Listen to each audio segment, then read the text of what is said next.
You all for being partners in that effort. And thanks for letting me come and spend a few minutes with you.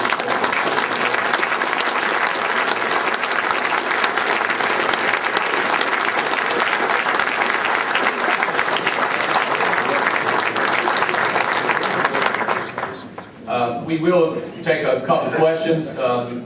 Bill said he would take a couple questions. We will take a few minutes if if someone has any questions they want to ask. Anyone? Except for Senator Warner. We won't let him ask. Yeah, but we look. I've got one point. Yes, sir. How come your small business stuff and your development, when you speak of small business, you're speaking 20 and 50 and bigger. How come micro enterprises have 5 to 1 people, independent employees? It's the dream of America, being your own boss and your own business isn't included in what you're speaking of. Yeah, no, that's a great question. No, actually what I was saying is most of the deals that we've been involved in have been deals that were 20 jobs here, 40 jobs there, 60 jobs someplace else. That's not to suggest at all that there aren't economic development programs and initiatives that we're trying to advance to help even smaller businesses of 1, 3, 5, 10 employees.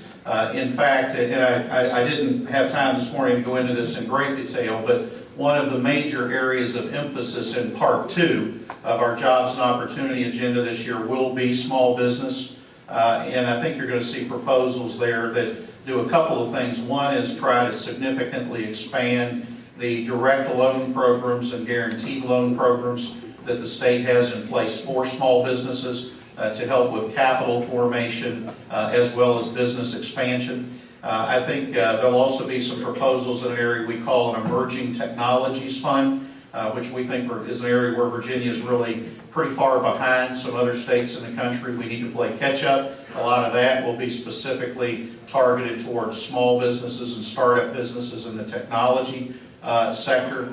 And then we're also going to be making some proposals to expand the services that are provided to small businesses throughout Virginia by our Department of Business Assistance Services, which is our lead small business agency. And they have a lot of wonderful programs that they make available to small businesses across our state. But unfortunately, in the prior 4 years, the budget and staff of that agency was reduced by 50%.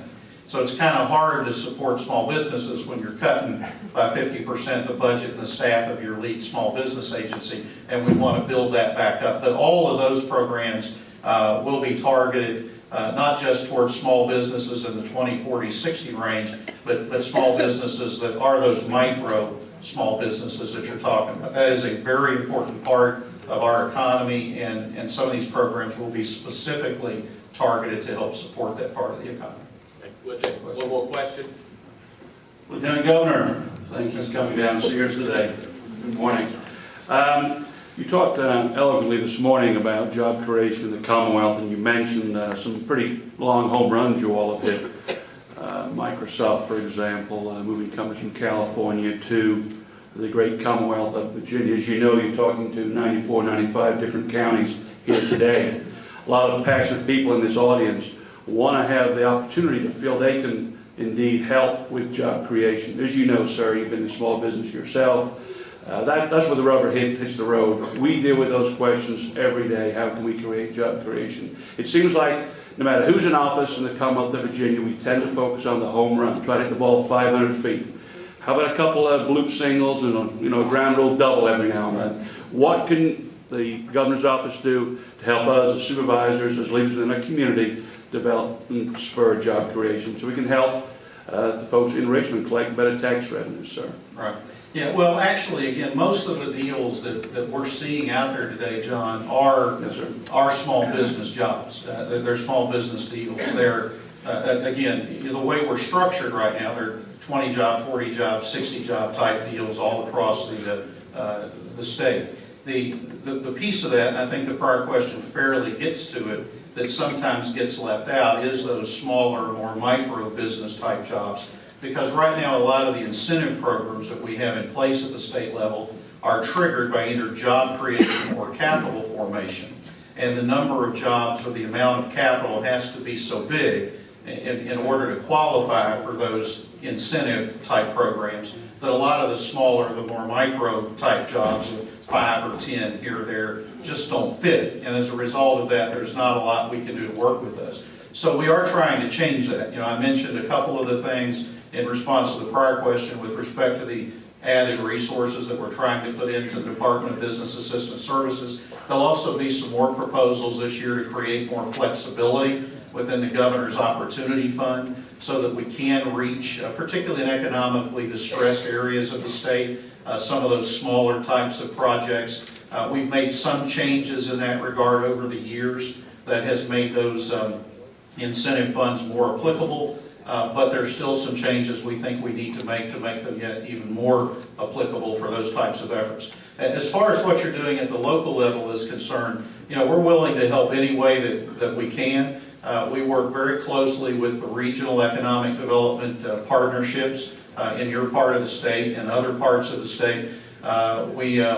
You know, if you've got projects that you're working on at the local level that you want some help with, whether it's making a phone call to a CEO or visiting with a CEO, just call and ask. I mean, that's literally all you have to do, just call and ask. We've got regions of the state right now where we're working with folks. For example, I saw some folks here today from the Middle Peninsula and the Northern Neck that called us and said, we'd like you to come down and help work with us on developing a better regional economic development strategy. We're more than happy to do that. We've put some incentive programs in place to encourage that type of regional cooperation. We have a great pilot program that's up and running right now in Southern Virginia with a group called the Southern Virginia Economic Development Alliance. It was a very creative program where the state put up $200,000. It was matched by 6 localities, Patrick County, Martinsville, Henry County, Danville, Pittsylvania County, and Halifax County. They put up $200,000. We're asking the Tobacco Commission for a matching grant to develop a $600,000 regional marketing effort on behalf of that part of our state. We think if that works, and we're very pleased with the progress we've made, that we may well try to replicate that type of incentive-based regional cooperation other places. So if there's anything we can do on a regional level to help support the work of your regional economic development authorities, or on a local level, just pick up the phone and call. You know, all you have to do is ask, and we will try to do anything and everything we can do to help support those local efforts. I don't think we can get any better than that from the Lieutenant Governor. Says if you need some help, pick the phone up and call his office, and I think and I appreciate that. And that's all the questions we have, and I appreciate the Lieutenant Governor coming. Of course, everybody knows what's in one of these boxes. See, I've been marking in Isle of Wight County the whole time. Y'all won't forget, we're known for the Smithfield ham, and I appreciate the Lieutenant Governor being here, and also for the help that he's done for Isle of Wight County. Thank you.